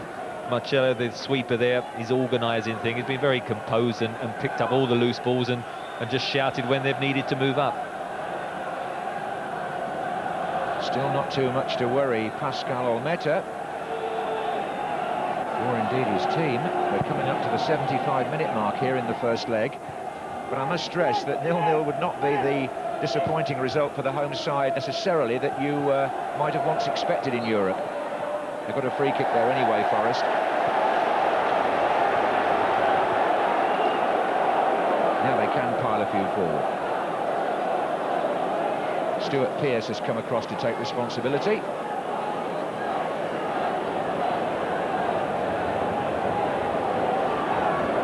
Cooper's up there, so is Chettle.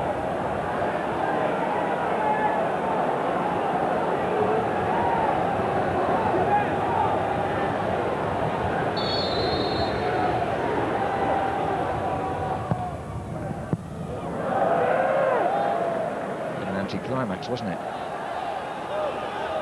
Retrieved by Gemmell, though. Now they've got a player free on the left wing, if he can be seen. It's Wone. And Howe's made the run inside, so has Stone. Header by Sassus. And that's turned defence into attack for Lyon. Here's Julie. Forest have got plenty of bodies back here. Lyon have only got 3 up. Roche. They're coming from midfield now. Roy. Deplace. Julie. Roy again, tees it up for the volley. Going too far out, Roy there, the full number 6. Full number 10, Julie, usually plays behind the front two. They left one of the strikers out this evening. I would assume in the second leg they would play an additional one up with Maurice and let Julie come from a little bit deeper. This is Little. Stone, back to him. Devoe's going to get the tackle in here, but it's come back again to Stone, and he's through here. Oh, and it flew across the 6-yard box. An inviting cross, but nobody on the end of it. Good play. Again, Des Little making the forward run, the fullback, giving an additional tacker. Gives Devoe problems when suddenly he's got Little and Steve Stone together. And I just feel Forest could have done so much more of that. The crowd suddenly finding their vocal cords. They certainly are. This is Julie. Let's hope somebody can find their shooting boots.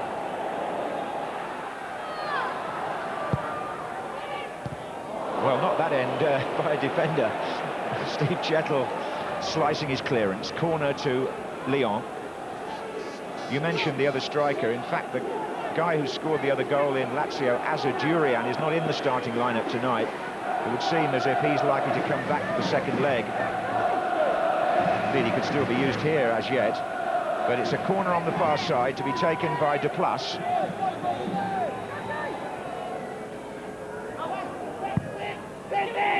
Roy gets up with Wone. That was Lynam into the top tier.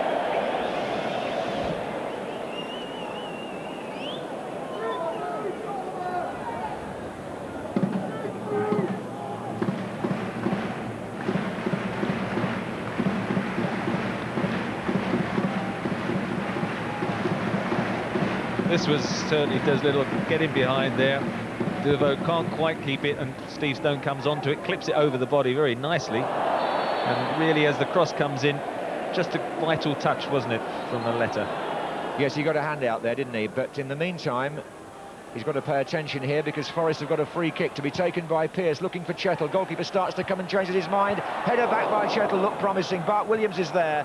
It's still loose, and that's Wone. And now McGregor offside. Offside flag up.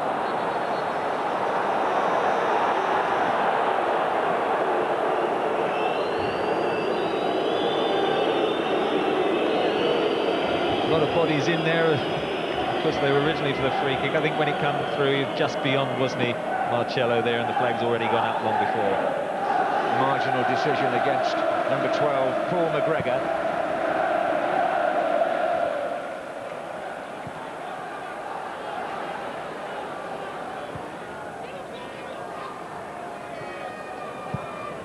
Oh, look at that from the number 11, and Crossley having to backpedal. Well, Stefan Roche has tonight looked to me their most accomplished player. He showed an awareness there and a touch of vision from what, the centre circle? Yes, it is. That was... Yeah, he had a quick look as well, didn't he? Just to check. He's noted Mark Crossley just has a little walkabout on his penalty spot sometimes. This is McGregor for Forest, and the trip from behind. That's a yellow card offence. It's the number 4, Laville. It's red, is it? Oh, no, the referee's took the red card out in his hand, but in fact he's shown him the yellow. Or has he? I don't know whether he's calling him back. I think it's just the yellow. I think I'm not sure that the defender is number 4, wasn't it? In fact, who he showed Laville, and definitely got the yellow. Then he seemed to get the red out while he was sort of marking it down on his card. But I would have thought there was a little flutter of the heartbeat in the defender before suddenly he realised it was only just the yellow. So he stays on, but he has to get in the wall now because Stuart Pearce might look at this and think, well, I've scored from here before. He's sizing up the angle. Cooper's standing with him. Perhaps it's a tap to the right, I don't know. Gemmel's also there, but they're trying to get Pearce in somehow. There's the run-up, the touch, and the shot. Not the favoured side, is it, for a left-footer? Cooper is not bad with his right foot, but I think we've got somebody like Stuart Pearce. You like to try and get him on target, but by moving it from that angle, I think it was going to be a fantastic finish to actually beat the goalkeeper. You see, they're just trying to get it wide of the wall there, and he's trying to whip it round, but he gets underneath it, and old Meta quite comfortably watches it go over. And on the end of the wall was holding his shoulder there, perhaps trying to guard against a deflection, I don't know. Anyway.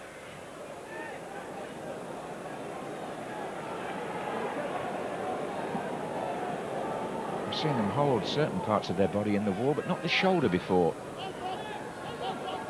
Anyway, this is a... The mind boggles, Mark. So I don't know how you think of these things. Well, it was just a random thought, really. This is Stone. Time for 1 or 2, I can tell you, but hopefully we're going to see a storming last 9 minutes here, all being well. For the moment, it's Olympique Lyonnais who have got the throw-in.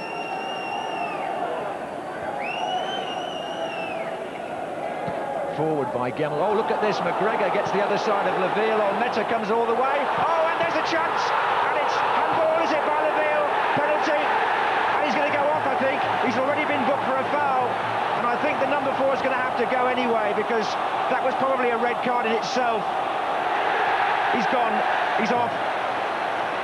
Laville is sent off.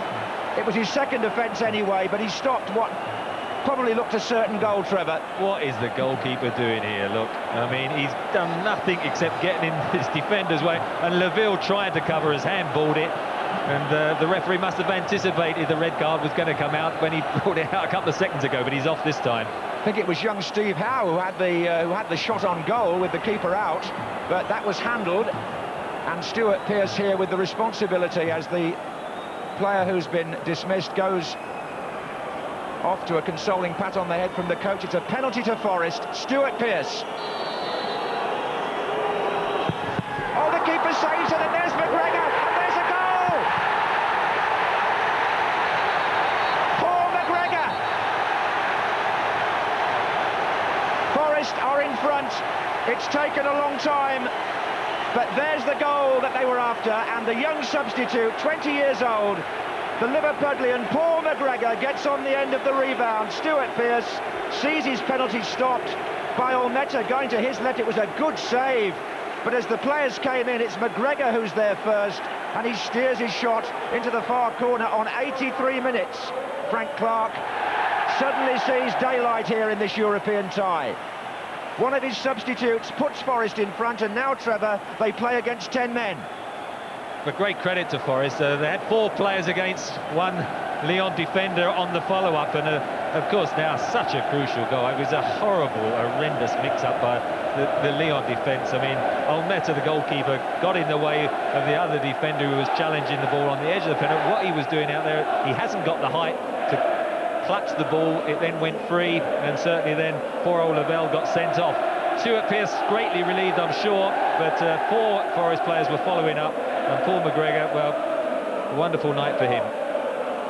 They're going to make a substitution here, Lyon. The number 12 coming on is Christophe Degeville, and the man who's gone off is Stefan Roche. They're 1-0 down. What an extraordinary day the goalkeeper's had. He comes out there, as you say, makes a real horrendous mistake, saves a penalty from Stuart Pearce, which in itself is unusual, and then as the ball comes out, it's tucked away by a lad who's been on the pitch only for a few minutes.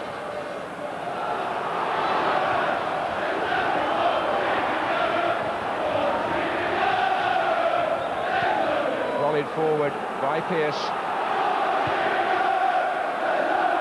And that's Roy. Well, he's going to write his name across the morning headlines, Paul McGregor, if it stays like this.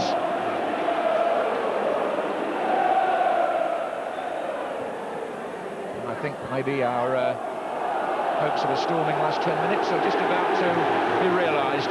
It's a corner, and Gemmel's going to go across to take it. The Forest players are waving Cooper and Chettle forward. If they could get a second here, it puts a totally different, well, they've already got a different complexion on the tie, but it might be the goal that eventually sees them through. This is Stone, and now it's Gemmel. A lot of players on the far side of the area for Forest. Stone's cross, corner again. As you said, on the far side, Steve Stone looking up and finding 2 or 3 spare people at the back post. He went for the near one, and they blocked that out. There'll be a few nervous twitches, I think, in the Lyon defence now in these closing minutes. They mustn't concede a second goal from their point of view. This is Stone, and the referee is calling that back. Defender wasn't 10 yards. So they try again. Stone pulls it back to Chettle. Now Gemmel. And this is Chettle, and that's a dangerous ball. And the header back for Cooper, perhaps. No, not quite. Pearce got it well on the far side. This is Roy for a Lyon team now playing a man short. Laville, who was sent off, will miss the second legs. That'll be another blow for them. He's a key defender.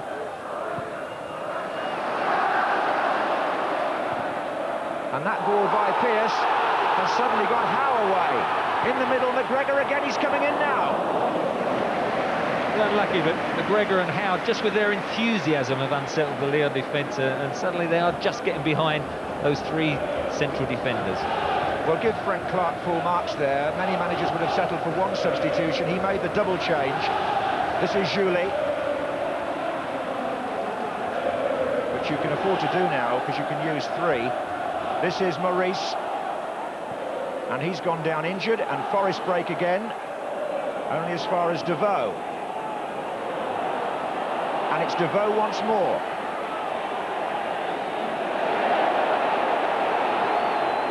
And here's Steve Howe. He's got Stone making a run inside him.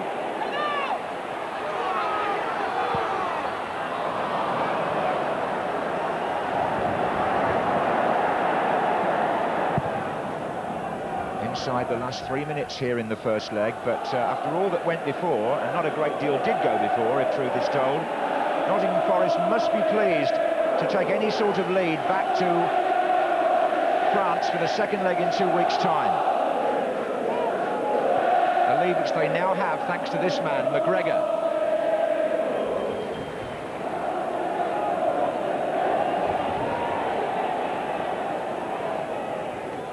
Bart Williams. Stone makes a forward run, leaving space on this side for Des Little.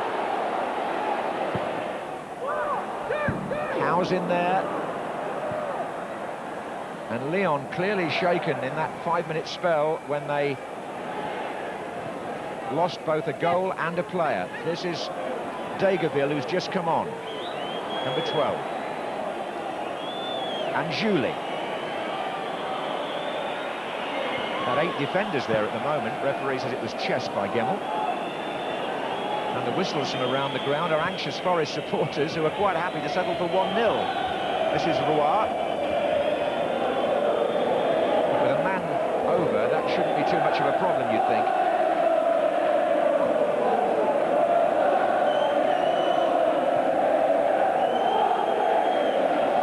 Forward by Duplass. Maurice making a run here. They've got to be careful, Forest.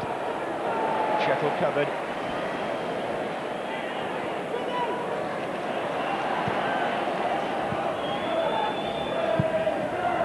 There's Gemmell. And here comes Howe. He's done well. We're in the last minute. It's Wone. And here's Pearce.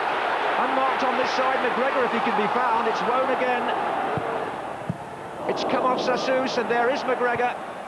And it's been cleared by Degerville, and Forest are going to get a throw-in with a few seconds remaining.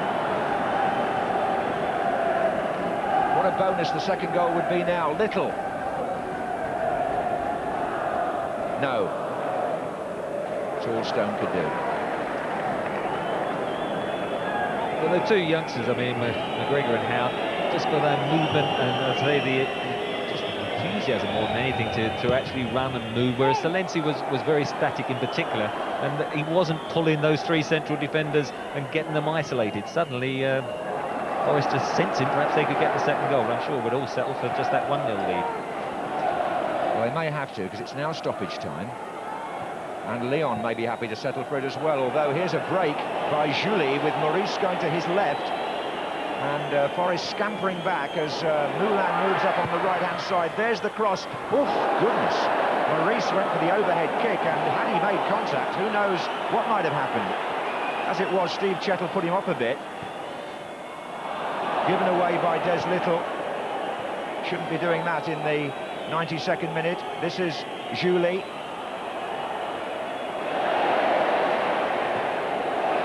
And Lyon have not finished here. It's Roy. Shot just fading away.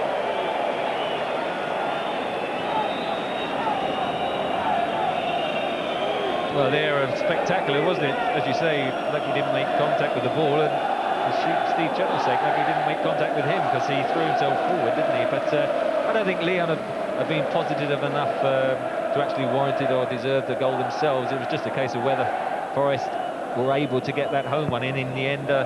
You know, the patience was rewarded, wasn't it? All's well that ends well, and they've got that vital 1-0 lead.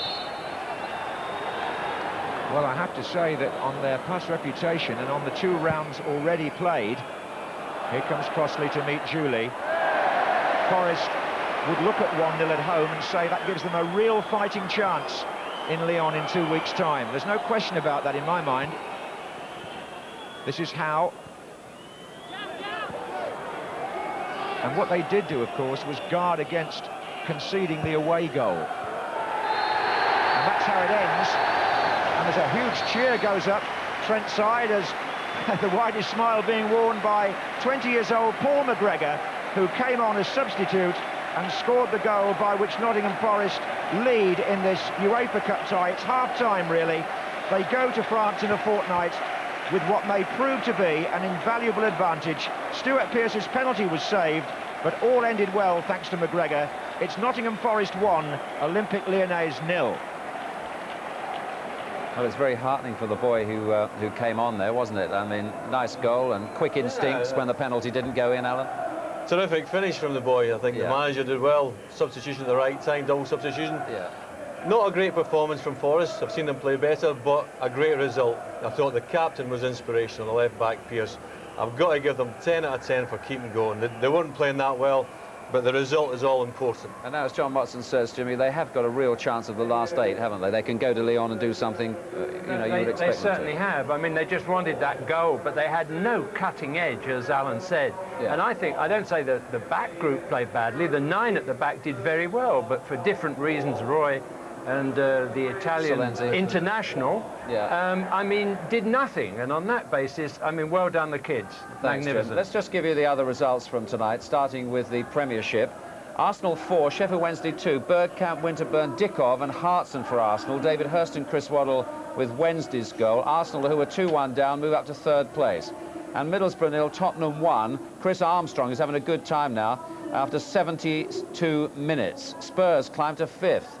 And in the Cup, first round replays, Ashford 0, Bognor Regis 0, that's the latest. There was a power failure there.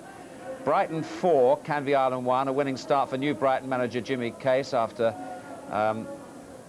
he was appointed today. Bristol City 0, Bournemouth 1, Enfield 2, Newport Isle of Wight 1, Gillingham 1, Wickham 0, Sutton 1, Kidderminster 1, extra time being played, Wigan 4, Runcorn 2, Woking 1, Barnet 1, and Wrexham 0, Hull 0. Now, are we going to hear from Frank Clark at this stage with Ray Stubbs? We certainly are. Frank, it looked like it was going to be a frustrating evening then. The substitutions really lifted everything. Yeah, the 2 young lads went on and they ran about and showed a bit of enthusiasm. They got us a penalty and then got us a goal. When the penalty kick was saved, was your heart in your hands for a second? Well, it was in my mouth as well. Stuart doesn't miss very many. The keeper did well to save it, but fortunately Max got in there and stuck it in the net. Overall, your sort of initial indications about the way both teams played with the second leg to come? Well, obviously there's a lot of football to be played, but I'm reasonably satisfied with 1-0. It was important that we didn't concede a goal. They made it very difficult for us. We possibly weren't at our best in and around their penalty area, but we were reasonably satisfied with the 1-0. Frank, thanks for talking to us. Congratulations. Thanks, Ray. Now, Mr. Olmater in the Lyon goal played his part in the Forest success tonight. I must give credit to my colleague for spotting that very early on and suggesting that Forest should play on it, but they didn't have the players up front to play on it until late before the match. Well, let's have a look at it. Well, he's come a long way in the Forsters. He come, there's a defender there. He's missed it completely, and then they're always under pressure. It's amazing. He goes for the next one, but the defender's got no alternative but to handle it. And Laville gets sent off. 10-man penalty. Yeah, well, he makes a wonderful save here. He's moved fractionally before the ball was kicked, maybe half an hour or so, but the luck wasn't with him there in the end, and the young lad was awake and sharp and ready to die for Nottingham Forest, and he put it home. That's what they had been lacking up front, that kind of sharpness. You know, the manager said they showed enthusiasm. They moved the defenders round about, and they paid dividends. Lyon have got to come out now in the second leg and try and attack. It'll be a different game completely. You said Roy was going to be the key man, but it really wasn't. I qualified that by saying that he was injured. Yeah, lucky for you. Yeah, well...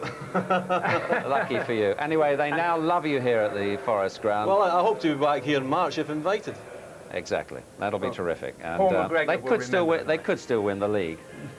There we are. Thank you, Jimmy. Thank you, Alan. I hope you enjoyed this evening. It took a while for the goal to come in, but it came in the end. They've got a very good chance now of the last 8. See you for Match of the Day on Saturday. Goodbye.